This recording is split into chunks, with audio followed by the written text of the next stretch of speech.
Hi, I'm Tom Zotti. I'm the fire chief here at Wolfboro Fire Rescue. And as many of you are aware, we are in the midst of a multi-year project to bring 911 ambulance transport in-house here at Wolfboro Fire Rescue.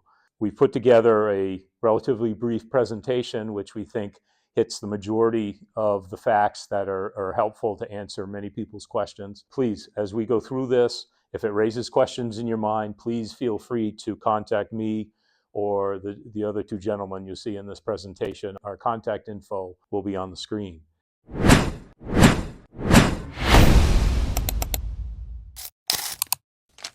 This project started a couple of years ago. Our contractor, then and still now, Stewart's Ambulance, indicated to us that they were not going to renew the contract. At that point, we started a process that eventually got us where we are today. The committee that was formed and an outside agency that looked at this all kind of came to the same conclusion that this is something fire rescue needed to do for a lot of reasons, not the least of which Wolfboro, as many know, is home to two skilled nursing facilities, the Taylor Community new facility on Taylor Drive and Wolfboro Bay Rehab on Clipper Drive.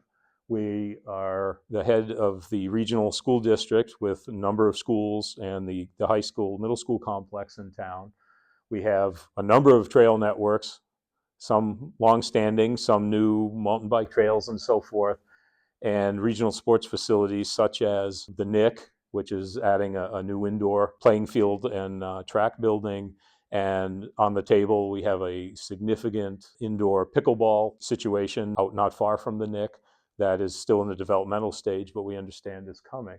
The point being, Wolfboro is a hub for a lot of economic activity and attracts numbers of people, not necessarily residents, on a daily basis. People commute here for work and for activities. As we all know, in the summertime, Wolfboro's population with second homes and tourists and so forth balloons to 18 to 20,000, give or take. But one of the things that stands out in this is the Wolfboro community tends to skew older. According to the US Census, our percentage of residents age 65 plus is at 34.6%, round figures 35%. That is almost twice the state of New Hampshire average and almost twice the national average. I don't think it's a stretch to understand as we age, and I'm right almost there, as we age, these are the kind of services we tend to need more and more. How did we get here? In the spring of 2023, we were getting ready to look at renewal of the contract with our private provider, Stewart's Ambulance. We reached out to Stewart's and they indicated that they weren't intending to renew the contract. At that point, the department met with the town manager and started to discuss what options we might have. What we then decided to do, with the understanding that they were not going to renew the contract, was we put out an RFP, a request for proposals, essentially a bid. We prepared a document with a contract, sent it to, I believe we sent it to a dozen private providers. We advertised it, we put it in industry magazines and so forth. We received two responses, two different private services, both of which were significantly higher than what the town had been paying for 911 ambulance service. So that kind of set us back a bit. We decided to regroup and decide, okay, what is it exactly we need to do going forward? That prompted discussion of fire rescue beginning to take over the service. For a while there in 2023, it sort of happened in real time, and we thought perhaps even by the end of 23, we'd be operating at least one ambulance. The select board and others decided to slow things down a little bit, created the Wolfboro Ambulance Service Ad Hoc Study Committee, and also eventually contracted with Municipal Resources Incorporated to take a look at this situation and decide what the path forward should be. Both of these entities recommended that Wolfboro Fire Rescue was the agency to take over 911 ambulance service. The two reports were slightly different, achieved the goal in slightly different ways, but all ended up in the same place, which was Wolfboro Fire operating two emergency transport ambulances starting in January of 2027. So those recommendations were brought forth. Our select board adopted the ad hoc committee's plan. The budget committee was on board. In March of 2025, the voters approved two warrant articles. One which was what we called a referendum or a conceptual plan, which laid this out over a 2-year plan with the expectation of what the costs would be and what the benefits would be and so forth. And voters approved that by a 2-to-1 margin. The next article was just over $816,000 for the first phase of the project, which was approved. And at that point, we began to move forward. Hi, I'm Brian Evangelista, the Deputy Chief of EMS for Wolfboro Fire. Start off, where are we now? Well, we purchased the ambulance, as you see in the picture here. We've licensed it for a transport. We had hired staff. We progressed to a signed agreement with the billing company. And we met several times with Stewart's Ambulance Company to talk about the details and integration between Wolfboro Fire and Stewart's Ambulance. You may have known by now, we started our operations, our transport operations, on January 5th of this month. And we also got our warrant articles for phase 2 drafted. They're all in place. All right, so what to expect? So we have a warrant article for $1,084,996 at town meeting. It's for new equipment, ambulance, and staff. It does seem like a large number, but also take a fact that the ambulance is actually a big portion of that. And that's fully equipped, ready to go. And then the staff is the other part of the salary of that. Then we have a warrant article for the $292,097 for the last year of Stewart's contract. That is, as you can see, is split. The town split it. We got half in the budget, half for the warrant article. And then we also have the warrant article for $96,104 to create pay scales for the advanced EMS providers. That's something that was new. This is a pay scale that we didn't have. Advanced EMTs or paramedics, we did not have it, so we had to create a pay scale in order for us to do the ambulance transporting. So that's what we're basically establishing right there.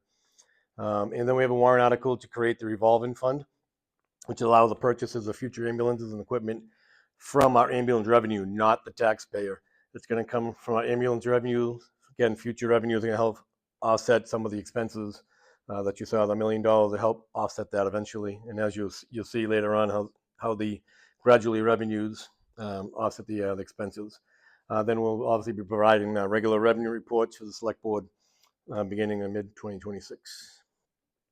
So just to kind of say, why do we need 4 articles, you ask? Well, the one article, again, we talked about, it completes the whole build out of the program. To know that we're actually in phase 2 of this. Last year, phase 1 was voted in. We're actually acting on it right now by starting the transport with the 1 ambulance. This is going to give us a complete package with the 2nd ambulance, and then we'll be able to do it 100% ourselves. Second article we talked about is the adjustment of the staff, where we didn't have the pay scales for the advanced or the paramedics. It's going to create those 2 pay scales. Again, it allows us to go out and hire qualified and competent EMS staff.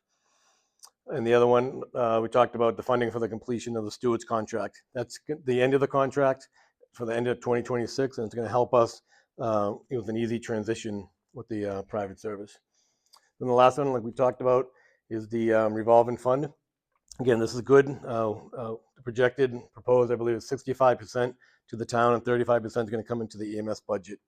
And like I said earlier, that happens to help us out. We can go for large ticket items that we don't have to go to the taxpayer for.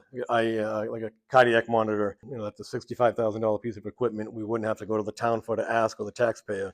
We can buy it right from our revenues that we're creating. So again, like I said, all these are all important. They mean a lot. It helps a lot for the service, and it helps with integration with no reduction in service. Okay, so what we've done here is we've put together what we're calling a crossover chart. And all this really does is compares the town's investment in this project to the projected revenue. What you see here, essentially in 2025, obviously the year past, the warrant article that was approved was for $816,223. Obviously that's an expense, that's an investment. We didn't have an ambulance budget in the town budget. That was newly created after we got into 2025. We paid $777,000 for the Stewart's contract for 2 ambulances, as we've done, frankly, for decades. The town has contracted for 2 ambulances for 20 to 25 years. That results in a net investment, or a total investment, if you will, of $1,593,223. And that's offset by 0 in revenue. In 2025, we provided no transport service. There was no revenue. That is the investment the town has put forth. Now, what we're proposing in 2026 is another warrant article for a little over $1 million. That again will get us the staffing and a new ambulance to get onto a regular rotation. Our ambulance budget is just north of $500,000. The Stewart's contract is in two parts. Part of it is included in that ambulance budget number. The rest, to get us to a $568,000 figure, which is reduced from the previous year because we are now running one of the ambulances, is $292,000. And the cost of the collective bargaining agreement, which was the agreement we reached with the firefighters union to reflect the additional expectations and certifications and level of service that we can now provide, totaled just over $96,000 for a total investment of just over $2 million. A lot of money, yes. However, in 2026, now that we are providing one of the two ambulances and are able to bill for the transport service, we expect to return just under $250,000 to the town as a result of those ambulance billing fees, which makes the net investment to taxpayers, the net cost, just shy of $1.8 million. Now, where this starts to become the cost-effective option is in 2027. In 2027, if we're successful at town meeting this year, the ambulance warrant article, there won't be one, we won't need one. The ambulance budget, which will be included in the budget that voters will consider, is somewhat more than 1.2 million. That's everything, soup to nuts, staff, equipment, and so forth. At that point, there is no more private contract, so there's no expense associated with that, for a total expense to the community of just over 1.2 million. However, operating both ambulances, we expect somewhat north of 700 transports in the full year, which would return an estimated amount of billing revenue of $578,000. And that's where the net cost to the community, to the net cost to the taxpayers, expense minus revenue, dips to $650,672, which is less than the contract that we had been paying. And that essentially holds true going forward. The numbers will change over time slightly, but that is where we start to see the benefit of running both ambulances and being able to offset expenses with the ambulance revenue. We did project out to 2028. Admittedly, that's somewhat hard. Again, no warrant article expected. The ambulance budget, all in, 1.3 million. That includes the staff. That includes an estimate of a 5% COLA. That includes essentially a 5% escalator for equipment and so forth. It includes an additional 20% escalator for insurances, health and otherwise. Again, we're projecting out several years. We wanted to estimate cost on the high side, revenue on the conservative side, to make sure we got as close to reality as we could. That results in a budget of about 1.3 million for a total expense of the same. However, we expect an increase of about 3% in the number of transports, and there may be some changes to the actual revenue. So we're up to 641,000 as a result of those transports, to bring the net cost to about $662,000. Again, we're still under what we paid the private contractor in 2025. And we anticipate, as far as we can predict, that those types of numbers should hold relatively stable. There'll be fluctuations, and we are trying to predict almost 3 years out. These estimates, especially on the revenue side, are based on what we expect to do in terms of number of transports, based on the rates, based on normal collection rate, and a separate analysis done by Deputy Chief Evangelista, which really came to a very similar number, and we elected to go with a more conservative one, because again, we would rather estimate low on revenues and estimate high on investment rather than the reverse. I'm Nate Nichols, Deputy Chief of Operations, Wolfboro Fire.